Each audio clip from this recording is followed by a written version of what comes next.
Hello, hello. You like my new haircut? Okay, I was set to speak in Italian, and now for some reason I'm speaking English. I guess I don't even know what I say, what I'm about to say.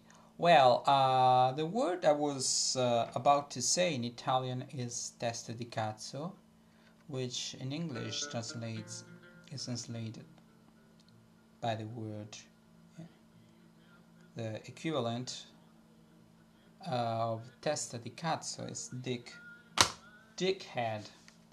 Well, who is a dickhead? I was referring to most of classically trained recorderists. They don't understand shit. They want to record the recorder to be accepted as a regular instrument, or at least they have this superiority-inferiority complex. They are strictly linked. People who feel they're not appreciated, they develop a counter opposite force, and they think they are more than what they really are. And in spite of the fact that I do like the recorder, I don't think that the recorder is more or less than any other instrument. What is less is the mental quality of the people who play the instrument. Just because it's kind of the underdog, it attracts people who have a peculiar kind of mentality. There are a lot of snotty, snobbish, stuck-up people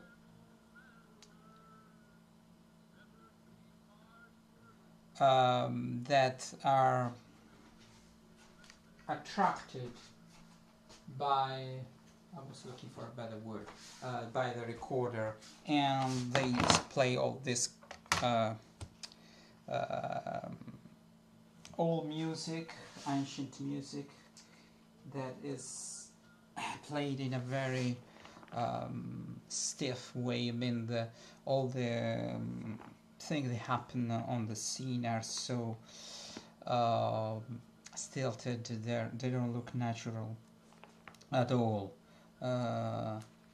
and all this thing, aura of seriousness around classical music is pure, unadulterated shit. The word I was looking for was fuddy-duddy. Yes, they are kind of fuddy-duddies. Really. What happened? They think, they have a music degree, or university degree, I don't know. They know everything about the recorder. They are the be-all and all. The recorder is just classical music, either ancient, baroque, medieval, renaissance, or contemporary classical music. For Christ's sake, that's not true.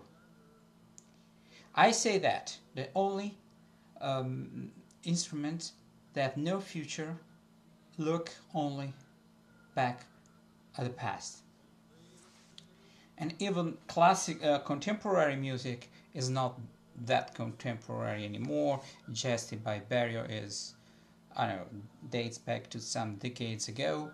I don't know.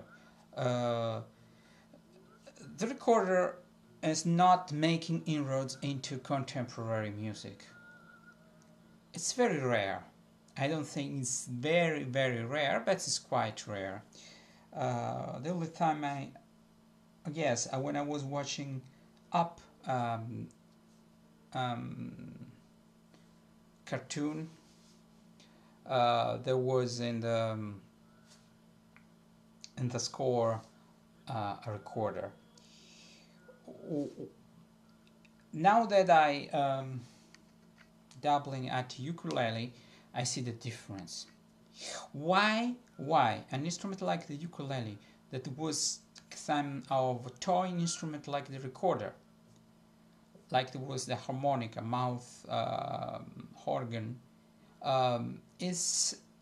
was successful and became successful another time. Once again, sorry, not another time. Once again, once more. Why? I think that people, in spite of the fact that it was strictly linked to Hawaiian music, it get past it. Okay, so now is a full-scale, well-rounded instrument that can play just about everything. Maybe because it's a kind of high-pitched guitar, but we can say that the recorder is like a traverso with a more pastel sound. But I think that it's not an instrument in itself. It's the fucking stupid mentality that all these people around the recorder have. They don't know shit about modern music. They don't know shit about jazz or whatever is not classical music. Most of them. They're going through a lot of training practice in order to be able to play that kind of music that they say it's improvised by. I guess very few of them can really improvise rather than embellish. Their mentality is performance. I mean, perfectly pitched notes with all this sound. I mean, basically they always play the same. However much they say, and I dare them to say, okay, it's like jazz. No, it's not like jazz. Jazz, everybody has their own individuality, their own sound, and are not scared of having a personal sound. When I started, normally I was not perfect because I hadn't been through all this training. But who has in the past? I mean, now jazz people are very perfect, and you know what? Jazz has never been less. I mean, basically, it's not creative like in the past. The people were not that perfect, and still, people still listen to Coleman Hawkins, Lester Young, Louis Armstrong. That from the point of perfection. Classical perfection, I guess they were not perfect. Their music was so powerful that got over it. And in time, jazz became more and more perfect, but it lost something. So at the end of the day, balance is the same. Speaking about a recorder, you cannot judge jazz according to the same set of rules you judge classical music. Okay? It's different. Like, I cannot judge classical music and say, oh, it's bullshit because people, there's no personality, they don't improvise, I cannot recognize who plays the clarinet, it sounds all the same to me, they should have more personality. This is another music. So, the same goes for jazz. Jazz is another kind of music. And when I say, for Christ's sake, I'm doing something new. Judge what I'm doing. Judge my headway, my progress, and don't be like, oh, that note in the note is not perfect. I know it's not perfect. I'm improvising. You are not. It's easier to do everything perfectly right when you have prepared note by note. Would you be able to be that perfect and have the same kind of creativity and have the same perfection you have when you play classical music? I don't think so. And actually, I haven't seen anyone that has a classical music background that made it in jazz. It's very rare. There are two or three. One that played both was Wynton Marsalis, and anyway, not recorderists.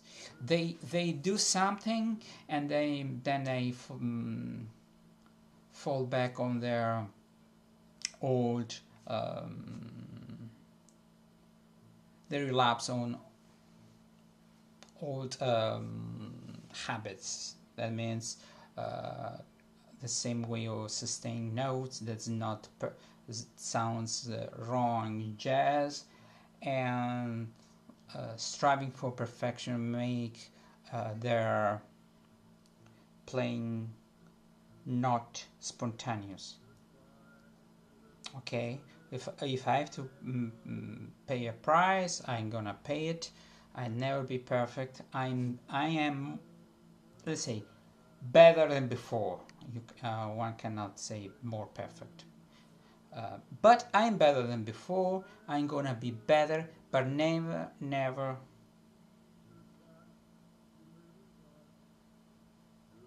to the detriment of my creativity. So I still say dickheads, dickheads, dickheads. Sorry, did I forget anything? Yes, they are dickheads.